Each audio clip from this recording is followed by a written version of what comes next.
We are back on Disqualified Opinions after that quick break. We talked the fight and XFL. Now we're going to talk about the National Football League and about the CBA. A lot of acronyms there. Mm-hmm. Roz, we're going to do as we always do, talk about what this could mean and could have a vote early as this coming week. Talk about the new CBA. One, I don't think they're going to come to an agreement, but that is an issue in and of itself if agreement is not reached. Lockout. I wouldn't see the lockout happen. Thankfully, they have another year. Yeah, it wouldn't be until it's next not year that the last lockout minute. will happen. But I do think that is what's going to be the ending result. But some of the things that are up. Y'all think it's going to be a lockout, really? No, I don't. I think they're going to get it done. They're going to get done before. They got a year. The reason why I think the lockout is possible is I think for once it's the owners that are pushing for a lot of these things to get pushed through and not the players. And with that being done, it's kind of like, well, why are the owners pushing for all of this? We know it's because of the bottom line dollar and their ability to create so much more. The estimate revenue gain of some of these changes are above $100 million. So we'll get into that later. Story for another day. Some of the possible changes that are coming up, Commissioner Roger Goodell, as of right now, whoever's commissioner in the future, will have authority over only integrity of game matters situations. Anything that is considered a personal conduct violation will go to a neutral arbitrator decided by the NFL. Personally, I love that. Yeah, I do think too. I think, one, it keeps the commissioners. I'm not saying that he always his personal feelings are involved in any of the Judge previous and decisions. executioner. Yeah, but it stops one person from being the deciding force of everything. Ray Rice. Yeah, and like you said, hopefully the penalties are a bit more consistent across the board. Ray Rice. Sorry, we all know what happened to Ray Rice in the NFL. I mean, it's video. That's what happened. Well, no. Roger Goodell and Steve Biscotti and all of them hiding the video is what happened. But story for another day. Hey, I'm still going to play like a Raven. I don't care. Thank you, Mr. Biscotti. Thank you. Anybody else got anything to say about that one? No. I mean, I like it. I think Two it's thumbs good. up for me. Fifth-year options will be fully guaranteed to the player, and they are tied to performance, not draft position. Love that. This is amazing. Well, it has a gift and a plus because you can have a player that's drafted in the 7th round that blossoms, and it gives you the ability to not have to sign up for another year. So some people are going to look at it as a positive. Some people are going to look at it as a negative. I know that the Cowboys are wishing that this was something that's right now because they would probably just. But the skip thing, their so fifth-year the option way the with that. 5th year option is currently set up is that 5th year, if the team elects to keep you for that 5th year, you get. It's basically like the franchise. Yeah, tag. you get the top 5, the average of the top 5 salaries at that position. So I still think it's a good move for both sides. It's not that they're getting lowball for a rookie deal contract. That 5th year is still going to be. The only reason why I say that is because just like the franchise tag, the player looks at it in a sense of, well, I am at risk of injury with no long-term benefit tied to the fact that I'm making this money. I mean, but the difference that for me, the difference between the 5th year option and the franchise tag is that the 5th year option, it literally only applies to players during the first 4 years. Yeah, that's I agree with that. And then the franchise tag, you could be a 10-year vet with 9 Pro Bowls, and you get a franchise tag like you don't deserve that extension. I understand. So, I mean, I like it. I like it a lot. And also, it reminds me of kind of that work scenario where it's how long you've worked for a company should not determine your salary. It should be your level of performance. Yeah, and I think agreed. this kind of rewards that. It's not about how long you've been here or where you get drafted in this situation. It's about But I want to know how productive you are. The only thing I want to know with this is because they're just saying, and it's tied to performance. Who decides? I'm sure there'll be rules. Yeah, maybe that's what I want. Maybe that's where that Pro Bowls. arbitrator, because baseball you see a lot of arbitration. They have a mediator. It's not really what the commissioners look. They look at the numbers. Well, they say this person. The deserves arbitrator it. in the previous case is all about personal conduct. I think they should probably do like baseball. And just have I think they should do it like how the NBA has the supermax clauses. If you make an All NBA team or you win an MVP or you win one of those awards, that's how you decide it. If you make a Pro Bowl or let's say 2, in your first 4 seasons, if you make 2 Pro Bowls, now you're get eligible. some accolades. Yeah, I would like to see how paid. they're going to word that out to kind of Get an arbitrator. that. Gotta get some accolades to get paid. Remember that. That rhymes. Stephen A. Smith might have a problem with this one, but penalties will be reduced for players who test positive for THC, eliminating any game suspension strictly for positive tests. So if you heard our last segment, we were talking about Justin Blackman. He probably would still be in the league right now if this was happening. The testing window for THC will also be narrowed from 4 months to 2 weeks at the start of training camp, and the nanogram limit will be increased from 35 to 150. With just the way that the marijuana and THC is viewed in America at this current point, I don't think regular jobs should be testing for it. I don't either. I don't think that the NFL, NBA, XFL, I don't think any employer in America should be testing for marijuana at this point. I really don't have anything else to say on this. I will comment on the Stephen A. thing. I think he'll actually be okay with it because his problem with weed is like the fact that you know you shouldn't be doing exactly. it. That's what it is. Do it. But now they've lightened it up. Hey man, get high, do what you want. Stay on the weed. A lot of people doing the weed. Yeah, just stay off the alcohol because they still got things against that. Stay off the sauce. But I mean, it's just one of those things. We've seen it destroy a lot of promising careers. Yeah.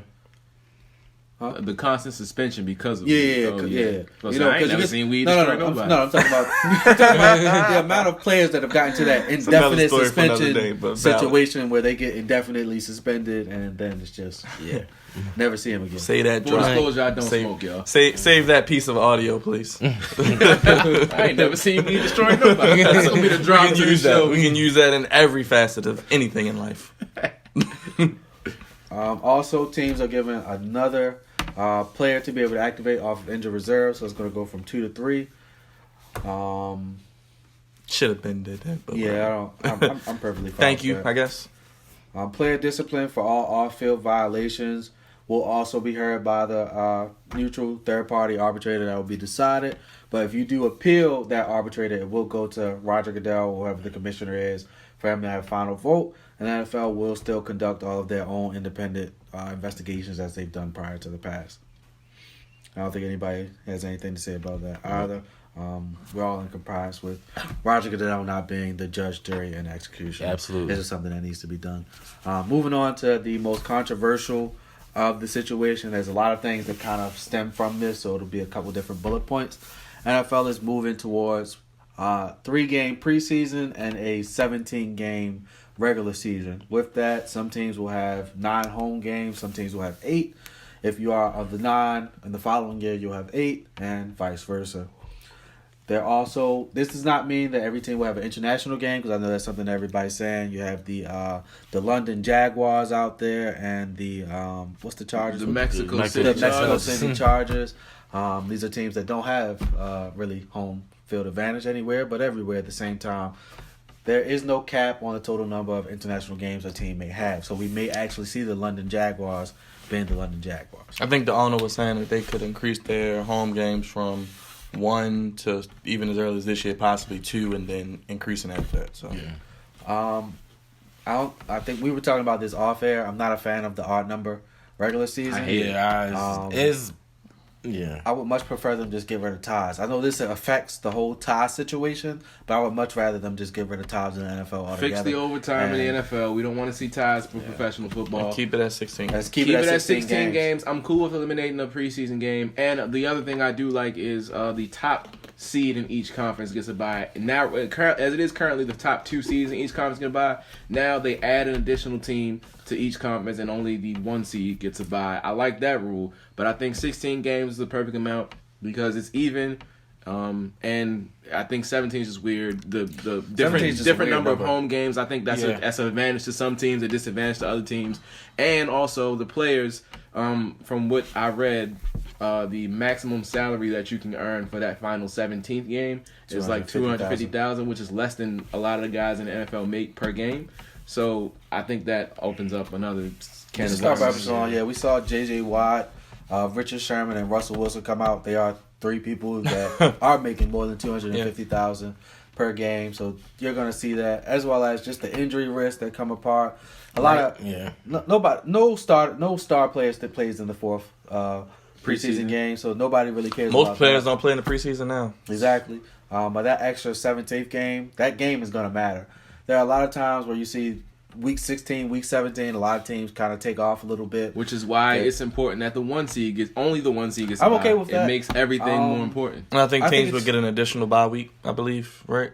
They would get additional bye week during the season, something like that. It changes a lot. I'm kind of 50-50. I read they were getting a universal bye. Like the NFL would have the same bye week at week 8 or 9 for every team.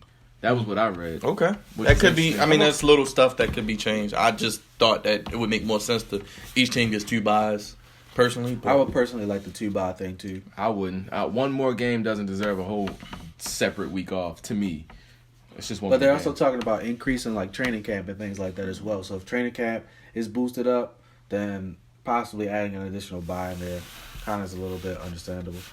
But if they do a universal late bye after like week 8, week 9, okay, maybe that'll be fine. But I mean, the players are going to look at it from a player standpoint of this is a game in which it's hard hitting. There's a lot of injuries. There's a lot of possibilities and things like that.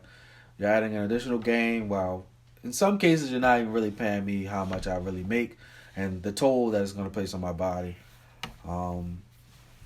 I'm not the biggest fan of 17. Just like the number in and of itself isn't really a fun number. Like you said, I would much prefer if they just fixed overtime. I'm not asking for the XFL, but just play till you get a winner. I prefer college, to be honest. Just play till you get a winner. Yeah. So the problem, they don't want to continue to play like that because they don't want too many minutes of football on your body. That's why I like the college. Or that's right, college. Whereas though you get at 25, 4 plays and go, and whoever wins. Or I'll just say if you play, they cut overtime to 10 minutes. After that 10 minutes, if it's tied, then you can go into something like that. That's sudden death. Yeah. Bring out the kickers. Kicking competition. That would be an interesting. Either way, NFL has a plethora of ideas to not have ties because that's stupid. Yeah. I'm trying to think where you have a major that has ties. Soccer has ties. Yeah. No, they do shootouts. They do the shootouts. But not hockey. Do the they do shootouts. But hockey has overtime then a shootout, so you get a winner. Same with soccer. You get extended minutes and then you get time, and then you get a shootout. Baseball, you gotta win. Somebody has to be a winner. Extra innings. Yeah, you need to figure pick that out. A winner.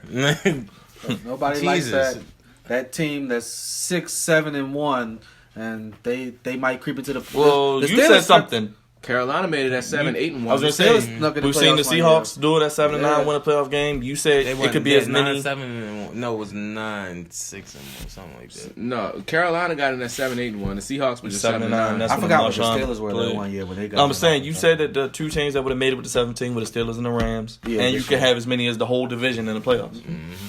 Maybe like the AFC North, very competitive. The top 3 teams? No. I'm just saying the top 3. I'm saying the top 3 teams are pretty competitive. You can have 3 teams. The Browns are competitive.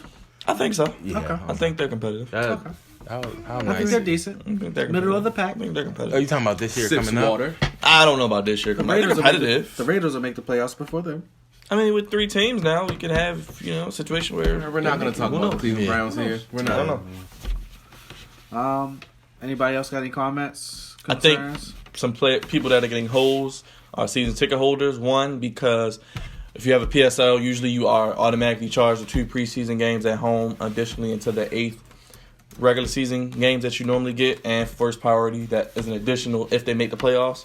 But I think that if you take away a preseason game, how does that affect your PSL? And if you have an additional home game, does that mean my season ticket is going to go up? But you're taking away a preseason game, does that mean it's going to go down? So PSLs will be a little interesting to see how teams do that. I know it's a team-by-team thing.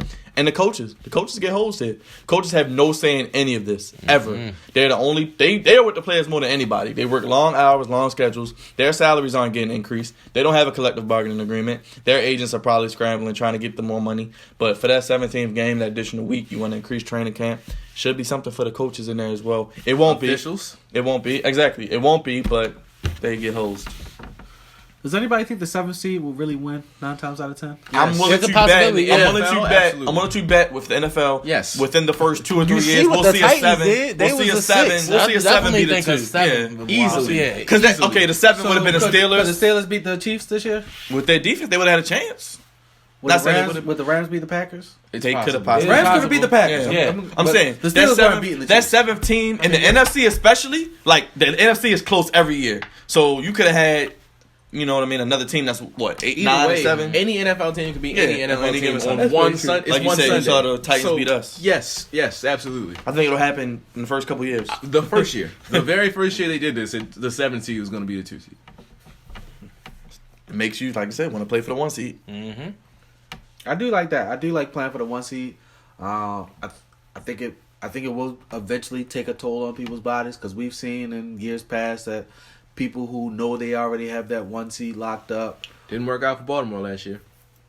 Yeah, they still was home with us when no they were comment. supposed to be playing. Exactly.